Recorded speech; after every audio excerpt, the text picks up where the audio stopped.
realistic day in the life of living in a van. We usually wake up around 6:30 a.m, open the windows, let Cosmo into the bed and cuddle before we start the day. Cosmo gives us the daily weather report by looking out the window, then it's time to get up and check out the other doggy neighbours. This morning he was having a stare down with these other dogs at the RV camping area at Babinda. We go to the bathroom, empty our rubbish into the bins available. It's always a fun job, as you can imagine.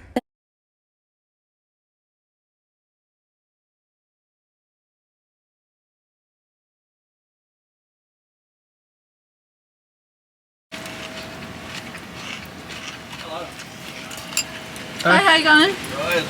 How you going? Travelling around, eh? Yeah. Yeah. Just doing the loop Australia. You come from down south? Yeah, from Canberra. Canberra. Oh, yeah. Travelling around in the camper for a couple of years and fucking so much easier than having a house. Is it? So Yeah. sold the house and 40 acres. Oh, yeah? We've only just started. We've been going for about 3 months. Okay. now. Yeah. Did you find putting adding all the timber made it a lot heavier with the fuel consumption? Probably the roof was the heaviest one. But it hasn't been too bad. No. Alright guys, Have a good one. safe travels. See you. Cheers, see ya. Bye. Imagine walking like down the street and just like someone's front door's open, so you just like, Just pop oh, hey guys, you having breakfast? There's like 2 cameras set up watching us eat breakfast. Hey, Cosmo. Did you like our friend? Do you like our friend? Are you ready for breakfast? Sit. Cosmo, sit. Stay. Go get it. He wasn't interested in breakfast today, apparently. Hey, Cosmo. Are we going for walkies? Look at you up on the stove. You cheeky boy. Let's get you in your harness.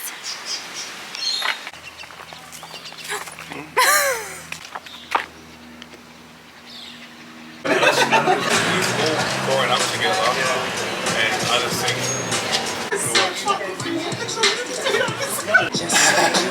Imagine. Another reality of living in a van is arguments about doing the dishes.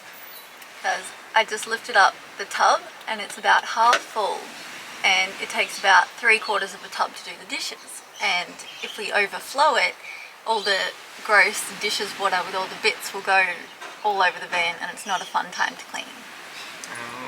And I lifted up the tub and I think it's less than 1/4 full and Darby's just procrastinating. No, the sink is full of dishes, so it's going to use up a lot of water. It's just stacked poorly. And I don't want to risk it. It's not going to flow. It's going to overflow, it's going to smell. Procrastination. This is what I deal with every day. No, it's not procrastination. It's being realistic about how much water we're using. Okay, let's go film the tub. Okay. We'll open it up and see how much it Okay. actually is full. Okay. I will admit it's quite lower than I thought, but I think So let's It's maybe still try and not do the enough. dishes, and then if it overflows, then you'll be right. no, but then I'll have to clean it up. No, you won't. If it overflows, I'll clean it up. You clean it up if it overflows. Yes, but don't be stupid with water. So just for reference, this is me standing up completely straight. So the dishes are gonna have to be done very hunched over. So this is a fun little reality of van life. I lost the argument about the dishes, so here I am scrubbing away, trying to conserve as much water as I can. We also have this chore chart so we can make sure we're both doing our fair share of chores. This was quite a big issue for us at the beginning of our travels. Next, we empty the water from the sink. We unscrew the lid and pull the tub out from between the chairs. It's a much harder job when we let it get too full. Then we tip the water out at the nearest dump point. Another super fun job. We have morning cuddles in the front, then we drive somewhere to hang out for the day.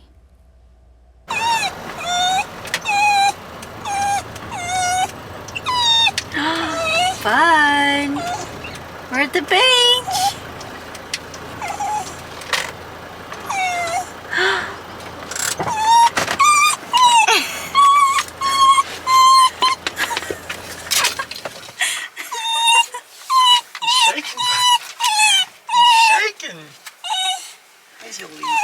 In this case, we chose Holloway's Beach, which is just above Cairns in Queensland, Australia. Cosmo had lots of fun playing with his glove for a few hours, and Rowan set up the camera to try and get a good time lapse of the ocean. This one didn't turn out too well, so it probably won't make it into next week's video. And the best spot to get the shot was right on an ant's nest. We spent the day sitting on our camp chairs, watching the ocean and soaking in the ocean breeze. We didn't swim in this one because there's lots of warnings about crocodiles and jellyfish in this area. At least we had the gorgeous views of these mountains. Cosmo enjoyed the sea breeze for the next few hours and he was so well behaved, which we love to see. At about 12:30, Rowan cooked up some hot dogs with a very cinematic entrance into the water and plated them up like a true chef.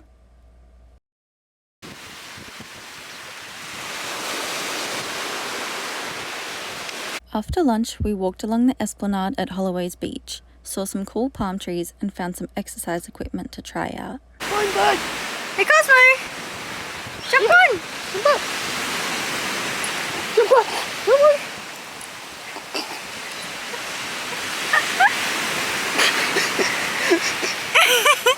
Good workout, bro.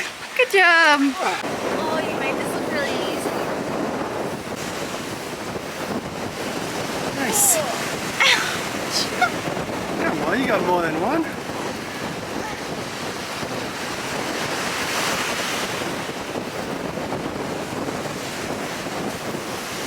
Easy. Oh, that's so hard! After I nearly snapped my arms off, we walked back along the esplanade under the shade and drove to the town centre to get some rashies for tomorrow's Great Barrier Reef adventure.